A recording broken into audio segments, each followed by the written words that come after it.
everybody. This is Carlotta Winston. I am the health educator for UNC Health Southeastern, and I'm also a member of Sigma Iota Omega chapter of Alpha Kappa Alpha Sorority Incorporated.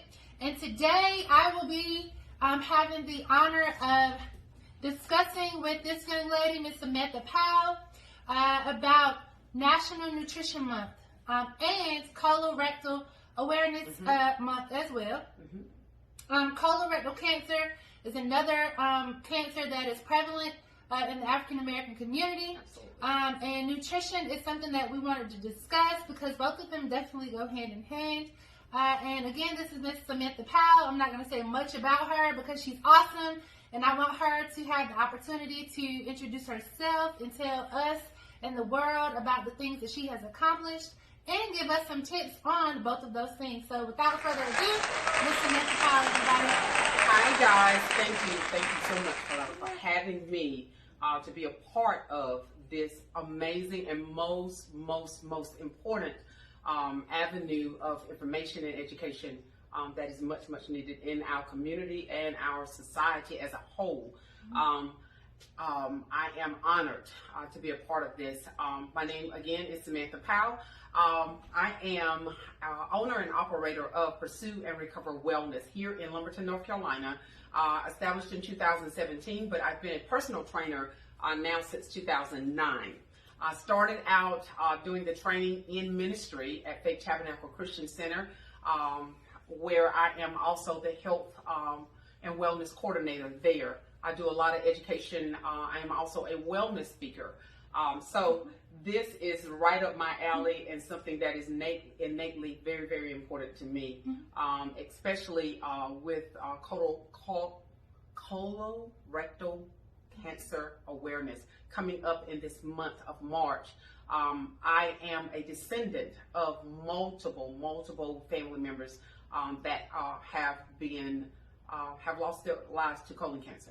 On my father's side. So genetically, this is something that's very important to me and very present to me, living with a diagnosis of what is initialized as UC, which is ulcerative colitis. There are many facets that colorectal cancer can affect, and predominantly, as she said, it is in the African American population. But even just to give you a statistic and how significant it is, colorectal cancer does not matter your age, it does not matter your ethnicity, it does not matter your gender. It attacks across the board. And in the United States, listen to this, 1 out of every 24 people will die from colorectal cancer. Man. 1 out of every 24 Americans in the United States right now. That is pretty significant. It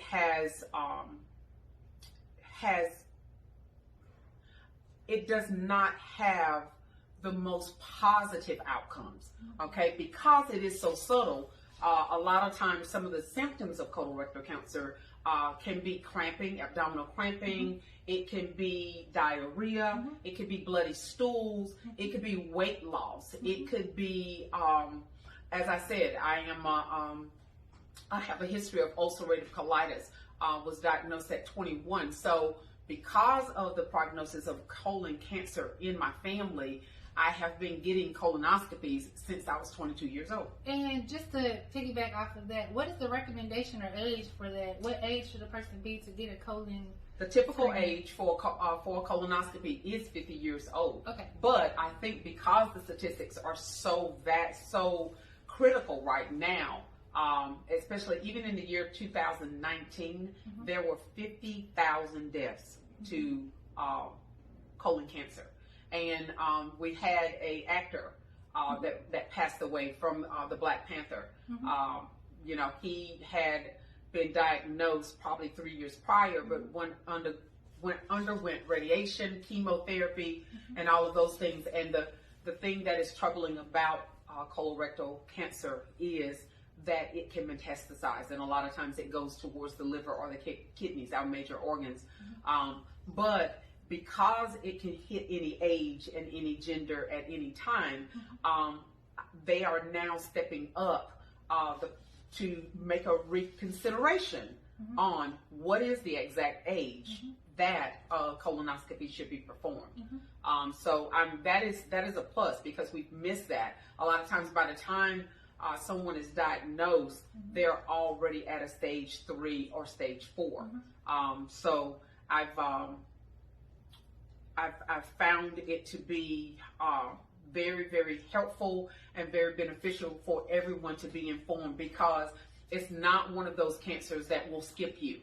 This is not to bring fear, but this is to bring awareness. And prevention. Okay? So early diagnosis is, don't ignore the smallest symptom. Okay?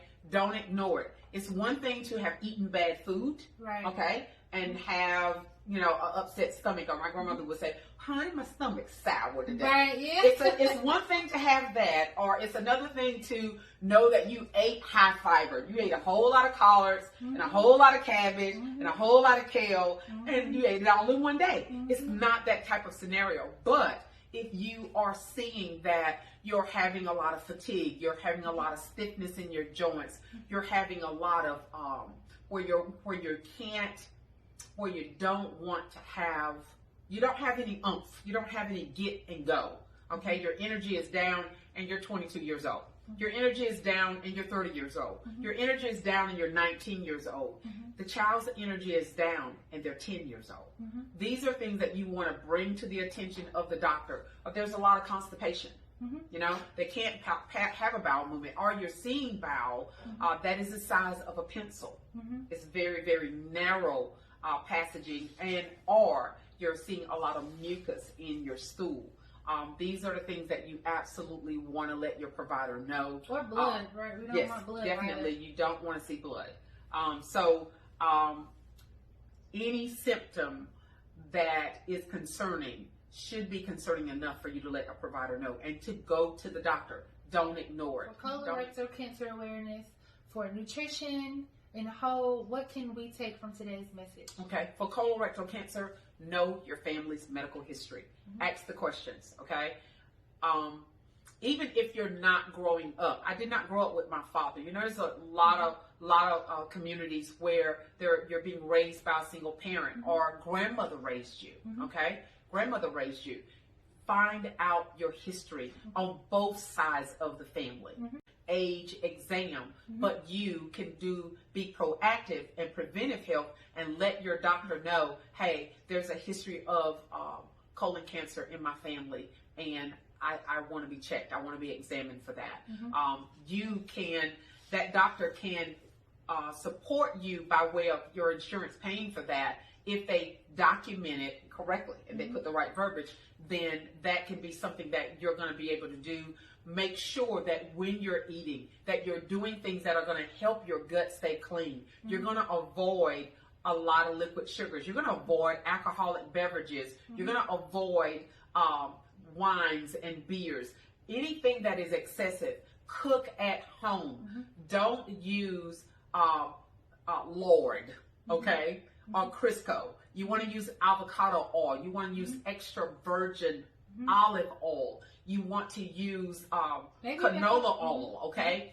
You want to use things that, and then with your oils, if the oil is in a plastic container, don't get it. Because now you're looking at a carcinogen that is worked through the plastic, okay? So when you're purchasing your oils, make sure that you purchase your oils in bottles and make sure that the bottles are dark, okay? Very, very important with that. That's a fun fact. Okay, so you want to talk to your doctor. You want to take care of that waistline. You want to do things that are going to give you some core engagement. You can sit right here, put your hands here while you're watching the commercial. Chest is raised, shoulders are back. I'm doing core work right here, right now. Okay, while the commercial is going, planks. Get outside and move. And not only is it just prevented for colorectal, it's just for you to be healthy.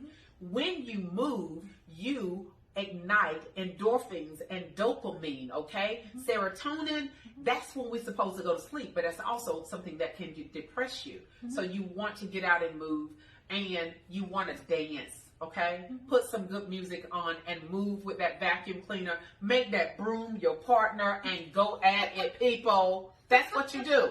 While you putting the laundry in, swoop it down and put it up, okay? Pick the basket up and down. Make it a live and livable thing, and keep it simple. Keep it simple. Start reading your labels. Look for sugar. Look for vegetable oil. Look for fructose. Look for those things on those labels. Pay attention to the pastas that you buy. Look for the cholesterol in the pasta. Pay attention to the cheese. You can have about 20 milligrams of cholesterol a day. You need at least 900 milligrams of fiber a day. You need at least 90 grams of protein a day just to function for the 24 hours. Okay? So whenever you think about your foods, you want to do 40% protein, 30% fiber, and 30% carbs. But natural carbs. I'm talking strawberries, blueberries, raspberries, apples, oranges, peaches, bananas, okay? Oats. Don't get chips and donuts. Chips and donuts. Make your Oreos own chips, okay? Buy the white potato and make your own chip, okay? You want to look at things that are going to be simple and put you in the kitchen for under 30 minutes. There's so many recipes that you're supposed to be trying anyway. You know what, guys? Anyway. She's the person to get them from. And if anyone wants to reach you or get these fancy recipes or personal training, how can they get in touch with you? You can reach me. The name of my business is Pursue and Recover Wellness, or P&R Wellness. Pursue and Recover Wellness with Samantha Powell. I am on Facebook. I am on Instagram. My website is pnryes2.com. pnryes.com. pnryes2.com. And I would be delighted to help you towards the journey of the healthier you. All right, guys. Yes. Yes. Be well. Be well. Be well. Thank you, Sam, so much for the discussion. You're awesome. And guys, I hope you learned something from today's video. And stay tuned for our next one. Yes. Thanks.